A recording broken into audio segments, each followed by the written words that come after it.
kita panggil. Silakan Kak.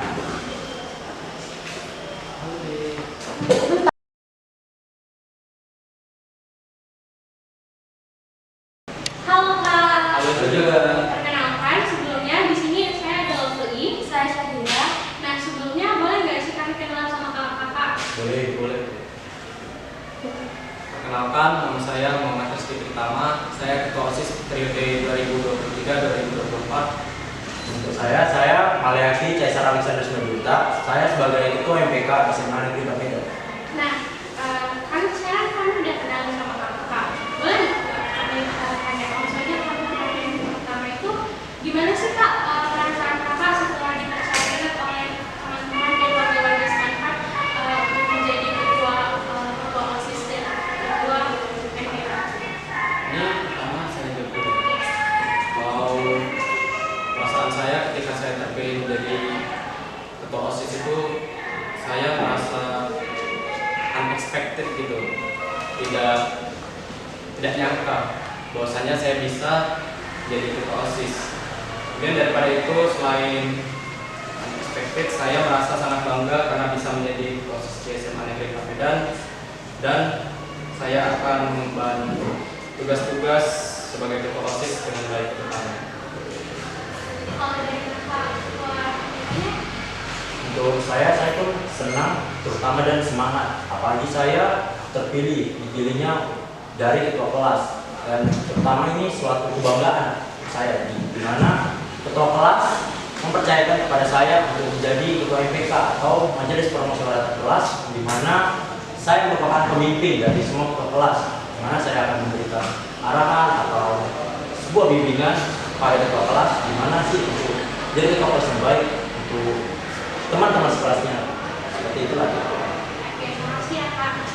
Jadi selama kakak menjabat ini pasti ada dong rintangan-rintangannya di dalam suatu organisasi itu. Gimana sih Kak cara kakak ngatasin kalau misalnya ada rintangan-rintangan kayak gitu sampai kakak bisa bertahan sejauh ini? Kalau secara pribadi, saya menghadapi rintangan tersebut dengan saya berdoa dan banyak beribadah supaya rintangan tersebut akan terlewati. Karena ketika kita menjabat, pasti suatu rintangan itu pasti ada. Jadi itu sesuatu hal yang tidak terelakkan. Jadi di mana ada rintangan, di situ kita sudah tahu dengan baik. Karena rintangan itu merupakan hal yang berada di luar kendali kita.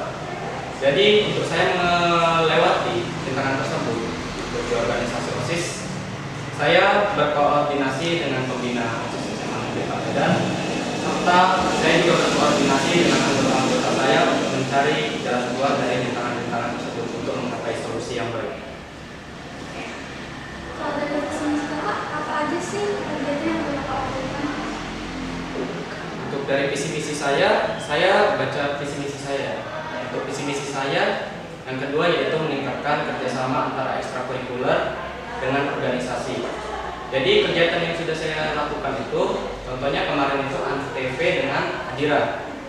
Saya di situ melakukan kerjasama dengan organisasi dan ekskul, contohnya IG kemarin dan Firdance, dan juga melalui kegiatan yang lain juga ada juga melalui Pokari Mencari Bakat, Sator Fest, dan juga ada kegiatan-kegiatan lainnya. Nah Kak, kan kakak udah setahun nih jadi ketua OSIS. Ada nggak sih pesan dan kesan yang mau kakak sampaikan untuk OSIS ketua OSIS yang akan terpilih selanjutnya? Untuk calon ketua OSISnya, nanti bagi yang kalah jangan terkecil hati, dan bagi yang terpilih harus bisa mengemban tugas dengan baik, dan juga ketika sudah menjadi ketua OSIS harus menjadi teladan yang baik bagi siswa-siswa SMA Negeri Pamedan. Karena sebagai pemimpin itu kita itu harus, pepatah Jawa mengatakan ingarso suntulodo, kita itu harus menjadi contoh.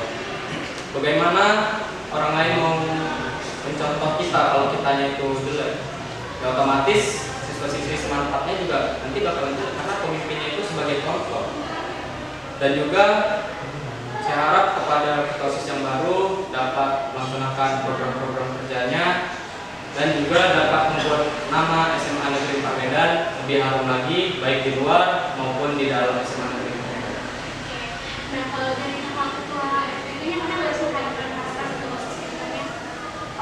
saran saya sih terutama untuk UMPK nih, yang mana mereka ini kan pemimpin untuk menjadi dari organisasi OSISnya nih. Nah, mereka ini harus menjadi leader atau pemimpin, karena untuk menjadi seorang pemimpin juga harus bisa dipimpin nih. Nah, kalau dia mau memimpin anggota-anggotanya, dia harus bisa nih dipimpin, misalnya dari hal arahan atau dari dulu apa dia harus menerima, dan kemudian dia jadi teladan lah, menjadi teladan dan menjadi catur atau menjadi anak panah atau yang menjadi tujuan supaya suatu organisasi itu mencapai tujuannya dengan tepat sasaran tanpa harus kiri ke kanan, tapi harus sesuai dengan apa yang mau diinginkan oleh suatu organisasi.